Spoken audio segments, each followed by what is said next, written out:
From the station working for you, this is WRTV News at 7, streaming now. Freezing rain could make for some slick conditions as we head into the new year. I'm Mark Mullins here with meteorologist Kyle Mounts. Kyle, will we have a rough introduction to 2021? It does look like we could be slipping and sliding into the new year here, Mark. We've got a winter weather advisory that goes into effect at 3 a.m. You can see that does include Indianapolis, goes down to around Martinsville and Franklin and all the areas to the north here, right on into the start of our Friday. And there's a look at those precipitation chances, the freezing rain and some rain that will be involved here. They increase pretty quickly as we go toward about 6 o'clock tomorrow morning. Right now, this system is sitting off to the south and west. It will be inching our direction, though, as we go through the next several hours. Right now, it's 27 in downtown and Bloomington, 29 in Shelbyville. Those temperatures, they're going to be very important here as we go into the overnight and tomorrow morning, as we're going to see that freezing rain moving in. You notice those temperatures actually holding pretty steady here in the upper 20s through 10 o'clock with mostly cloudy skies. We're going to take a closer look at that freezing rain that moves in and how quickly we will warm things up going into the first weekend of the new year. Mark? The latest now on the coronavirus and its impact on Indiana. The State Department of Health says another 6,543 Hoosiers have been diagnosed with COVID-19. 99 more Hoosiers have died. The total number of deaths is now 7,911. Since March, more than 511,000 Hoosiers have tested positive for COVID-19, and more than 5.6 million tests have been administered. Pandemic-prompted restrictions on event sizes are still impacting vendors that rely on weddings and other gatherings to make a living. Here at WRTV, we are continuing to put the focus on small business and how they are adapting to the challenges thrown their way. V. Tabron started her business, Savor V, in 2013, baking and selling cookies. Since then, she's expanded, now specializing in cakes for weddings, graduation parties, or any special occasion. However, with events like these getting canceled, she's had to adjust and add new products to her site in order to stay in business. So I'm not getting those big ticket orders anymore. So I'm trying to shift everybody to like cupcake jars. It's the perfect social distancing dessert. You know, you can still gather and have this individual dessert. So it's trying to get people to shift to that total mindset, which has been the challenge. And even to go online and order it and wait, you know, the 48 hours or possibly the 72 hours instead of them just running to a local store. I'm like, you can't get homemade red velvet, you know, a recipe that's been in my family for generations. You cannot get that at your local grocery store. Well, V has also added artwork to her site, savorv.com. She says during the pandemic, she realized that she couldn't find any black kitchen art when she was looking to improve her kitchen. So her mom, who is an artist, is helping her create these pieces that are now for sale. Owners and operators of bars in Indiana are hoping to create a stimulus of their own by asking lawmakers this legislative session to allow video gambling terminals in their establishments. WRTV's Cornelius Hawker shows you how much money that could generate and why some small business owners believe it can help them survive the impact of the pandemic.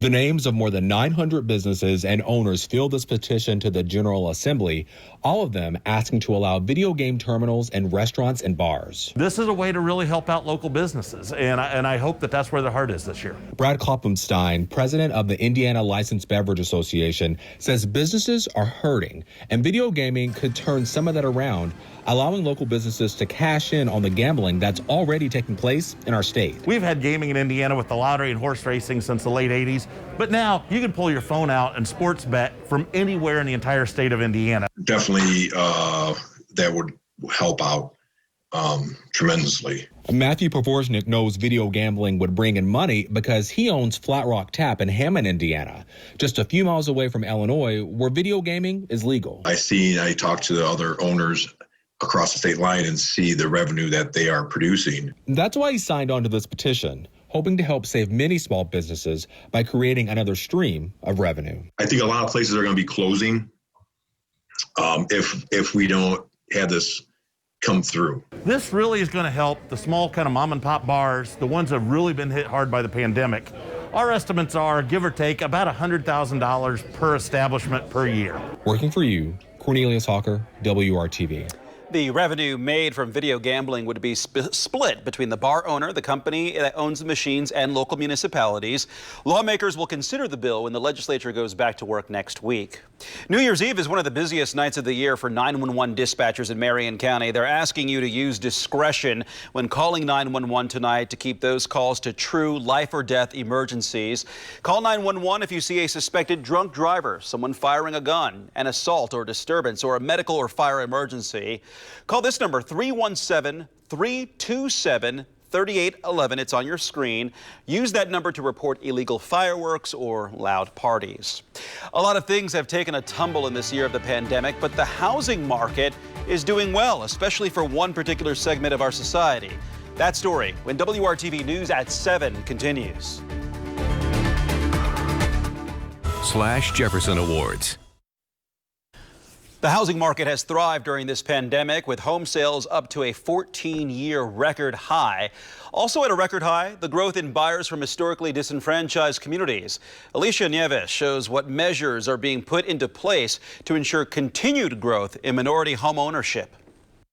Owning a home has always been a part of the American dream. It took me 4 years of saving each penny, but it was worth it at the end of the road. This year, it was a dream realized for Marco Castillo and his family. You cannot describe this, but it's that feeling of accomplishment. I did this. I work hard, and I'll keep on working hard for it. But it wasn't easy getting to that moment. Castillo started the home buying process right at the beginning of the pandemic, and lenders wanted extra assurance he could continue to afford purchasing his first home. By sending everything that they needed, doubts were always popping. Is this guy going to be able to pay for his home? Are we sure that it's working? Is the company going to close? I mean, it was hard for us. Despite societal barriers in becoming a homeowner and the added layer of difficulty with the pandemic, data from the Census Bureau shows minority homeownership hit record highs this year. In the first quarter of 2020, overall U.S. homeownership rose 1.1% from Q1 in 2019. But amongst minority home buyers, it was double that, with the highest growth rate in the Hispanic community. For Hispanics, it's not just something that's economic. It's a piece of the American dream. Sarah Rodriguez is with the National Association of Hispanic Real Estate Professionals. Her organization recently conducted a survey that shows even with the Hispanic community being one of the hardest hit in recent months, Hispanics still are putting money away. What they're doing now is that they're getting together in multi-generational households so that they can actually pull together resources and money to buy their dream homes. Also expected to help with future growth in the Hispanic community and all minority communities are new commitments from big banks. In recent months, banks like JP Morgan Chase, Fifth Third Bank, Wells Fargo, and Bank of America have pledged billions of dollars to expand current programs and create new ones that focus on lending to prospective and current minority homeowners. The programs focus on improving access to credit and helping with down payment assistance. We deserve to have a home. Everybody deserves to have a home, but us more here in the U.S. with so many things probably against us, nah, this is very good. I'm Alicia Nieves reporting. That freezing rain will be moving in overnight from the south. Should move into the Bloomington, Columbus areas around 2 a.m., around Indianapolis about 4 o'clock in the morning, and Lafayette to Kokomo about 6 o'clock. We'll talk about how much ice is coming your way. You're watching WRTV News at 7. The Indiana State Fairgrounds. Financial experts have this message for parents. They say you need to change the way you teach your kids about money management. According to the experts, parents need to stop teaching kids about balancing checkbooks and how to count cash. They say parents should focus on teaching their kids what credit and debit accounts look like and how to read credit card statements. Experts say teaching them about building credit is important, and parents can do that by showing their kids their own credit report. Experts say this is important because more than 2/3 of merchants prefer customers pay with a credit or debit card. Couples who meet their partner through an online dating app could be more likely to stay together. A study by the University of Geneva found people using online dating apps had stronger long-term relationship goals. Researchers studied more than 3,000 people who met their partner within the last 10 years.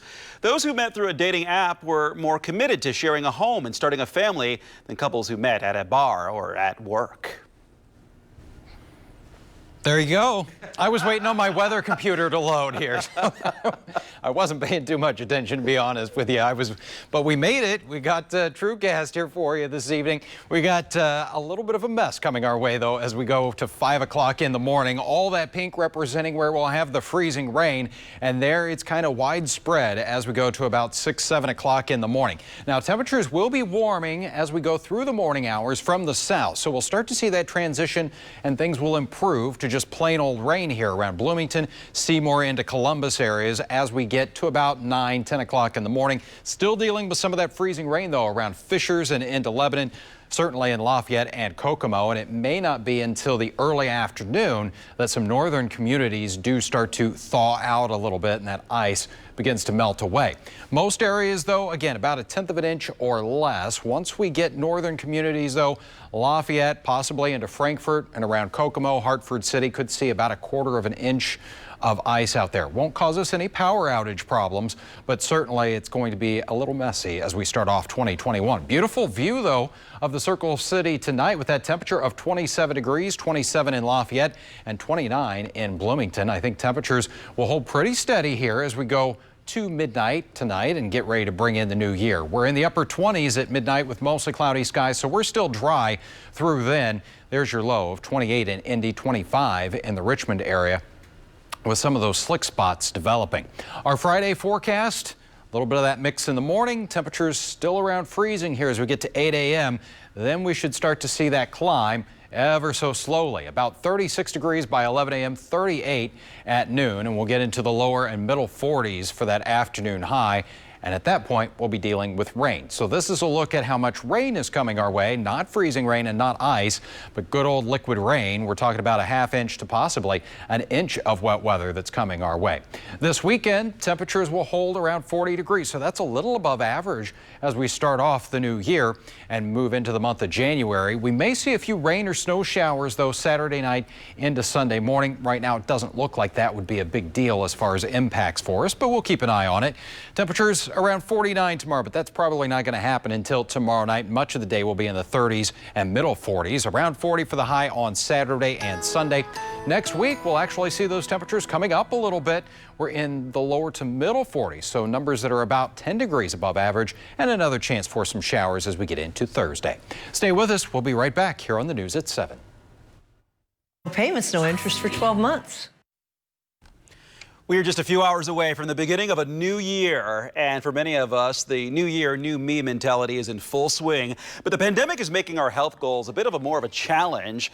Experts say diet and exercise should be at the top of your New Year's resolutions. Dr. Jennifer Hartwell with IU Health says that you can recover more quickly from an illness, by including vitamin C, zinc, magnesium, and calcium into your diet. We know that all of those antioxidants, like those vitamins, particularly vitamin C, are really good for our immune system. And those come naturally in our citrus fruits, in our dark green leafy vegetables. So those things that we think of that are fruits and vegetables, salads, those things are the best for us when it comes to those micronutrients and vitamins that help us boost our immune system. Dr. Hartwell says just 10 minutes outside a day will give you plenty of vitamin D, and moving your body, whether it be at a gym or at your house or just taking the dog for a walk, will also boost your immune system. We are a pretty big family here at WRTV with news, engineering, production, and sales, and even the Indie Hub that serves as master control for all of Scripps. There is a lot more going on behind the scenes than you'd think here. Right now, we want to share all the names and faces at WRTV as we all wish you a Happy New Year.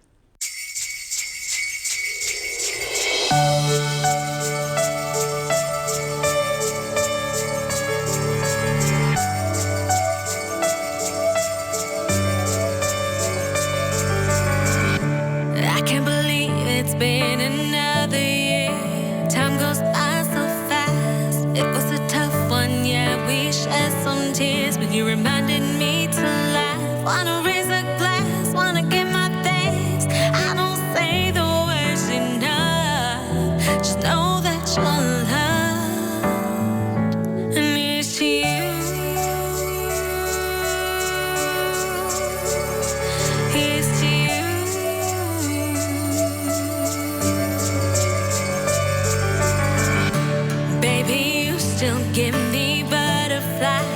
whisper in my ear all those little things you do for me.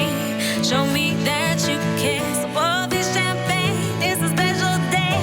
I don't say the words enough. Wanna make you feel my love.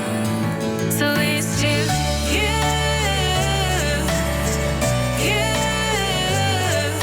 for all the things you do. Here's to you. Here's to you.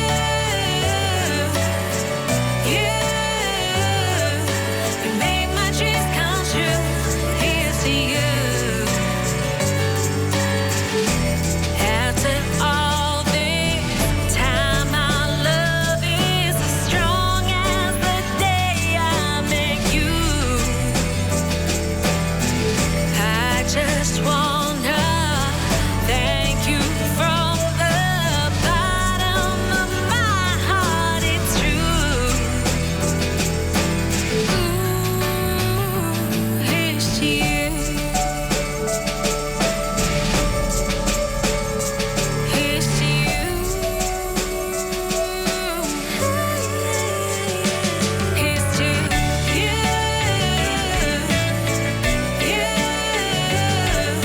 For all the things you do.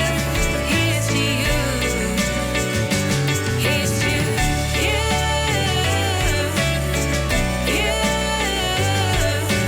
Make my dreams come true. Here's to you. Here's to you.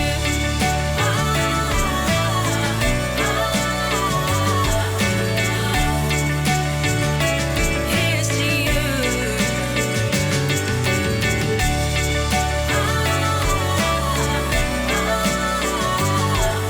For all the things you do. Here's to you. Here's to you.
And we adore our big family, don't we?